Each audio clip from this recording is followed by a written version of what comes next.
Assalaamu calaykum kusoo dhawaada channelka Hamzik Mo. Kulligeen waxa aan wada ognahay in dhulkeenu uu leeyahay sirar badan oo aan weli la arkin. Xataa ma ogaan karno kulligeen waxyaabaha dhulkeena ku hoos joogan ama ku hoos qarsoon. Bini'aadamku waxa uu isku dayaa inuu dhulka wax badan ka ogaado iminka iyo qarnadii horeba. Saas darteed waxyaabo badan oo dhulkeenu ku hoos joogan ama ku hoos qarsoon kama wada jawaabi karno haddaan bini'aadam nahay. haddii aan si wadno xataa kumanaan sano ama kumanaan qarni aan wax barano ama wax raadino kama wada jawaabi karno. Waxaa ka mid ah kuwa ugu muhiimsan sarahaas webiga Amazon iyo dhirta ku hareeraysan webigaas. Saynisyahanadu waxa ay isku dayaan maalin walba in ay wax cusub ka ogaadaan badanaa ku guuleystaan. Sida aynu wada ognahay dhirta Amazon waxaa ku jira kheyraad aan laga maarmi karin oo ku hoos joogan ha noqdaan sirar iyo xogo badan.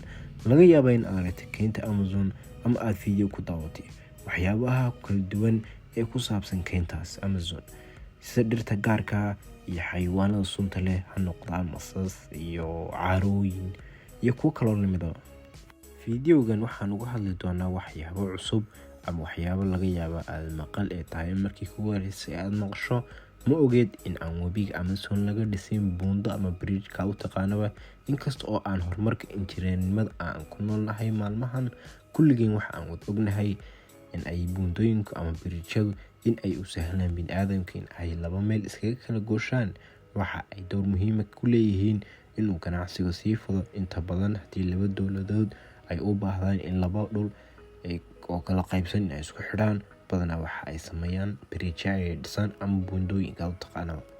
sidaa darteed way iska caddahay in laga fikiro oo laga dhisi karo buundooyin webiga Amazon korkiisa ah. webigaas ma kala qaybiyo laba meelood oo yaryar ee waxa uu kala qaybiyaa qaaradda koonfurta Ameerika oo dhan.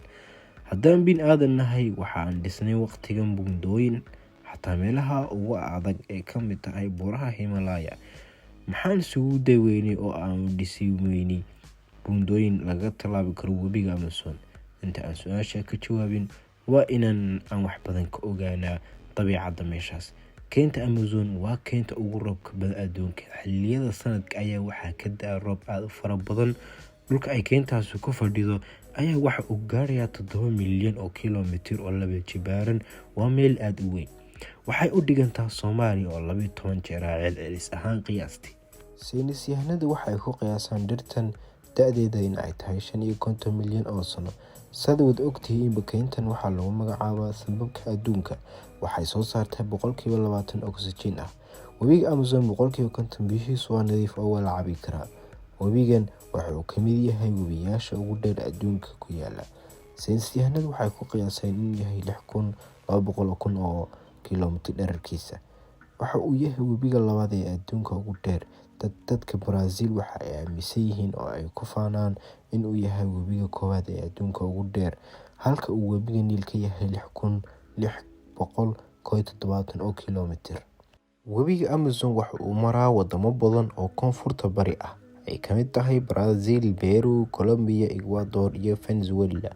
webigaasi waxa uu kasoo bilaabmaa buuraha Andes ee dalka Peru waxa uuna ku dhamaadaa badweynta Atlantic. dadka ku nool agagaarka webiga Amazon waxa ay yihiin 30 milyan oo qof. 77% dadkaasi waxa ay ku nool yihiin Brazil, inta kalena wadamada la jaarka ah ee dalka Brazil.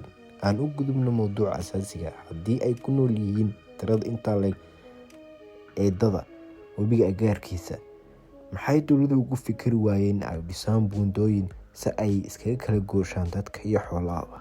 laakiin su'aasha muhiimka ah waxay tahay, buundo ma laga dhisi karaa webiga korkiisa ah? ma arrin suurtagal ahba? xaqiiqo ahaan waxaa jira sababo ka hortaagan in ay dhisaan dowladahaasi buundo. sababo ay ka mid yihiin cimilada iyo xilliyada xagaaga. webigu uma baahna buundo lagaga gudbo maxaa yeelay waxaa yaraada masaafada ay isku jiraan labada dhinac. laakiin xilliyada roobka waxa ay biyuhu kor u kacaan 30 mitir qiyaastii, marmarka qaarna way dhaafaanba. haddii ay isku dayaan in ay dhisaan buundo webiga dusheeda, marka koowaad ciidda ayaa waxa ay tahay ciid aad u jilicsan oo aan xajin karin buundada. dowladana waxaa kaga baxaya lacag aad u fara badan. markaas waxaas oo dhan lama baahna. dadka ku nool agagaarka webiga waxa ay ka jecel yihiin in ay iskaga kala gooshaan doomaha yaryar, taasoo iyaga ka badan. ma odhan karno lagama dhisi karo webiga korkiisa buundo. Qayb ka mid ah webiga ayaa waxaa buundo laga dhisay 2010 dhererkeeduna waa 3 kilomitir. Waxaa isku xidhaa labada magaalo ee lagu magacaabo Manaus iyo Irandu ee dalka Brazil. dadka labada magaalo kala degan way ku farxeen mashruucaas, laakiin meeshii looga baahnaa lagama dhisin buundada. Inkastoo ay tahay buundadii ugu horeysay, balse waa bilowga buundooyinka kale. hadduu ku qanciyay fiidiyowgan, waxaan ka codsanayaa like iyo subscribe. mahadsanid. wassalaamu calaykum waraxmatullaahi wabarakaatu.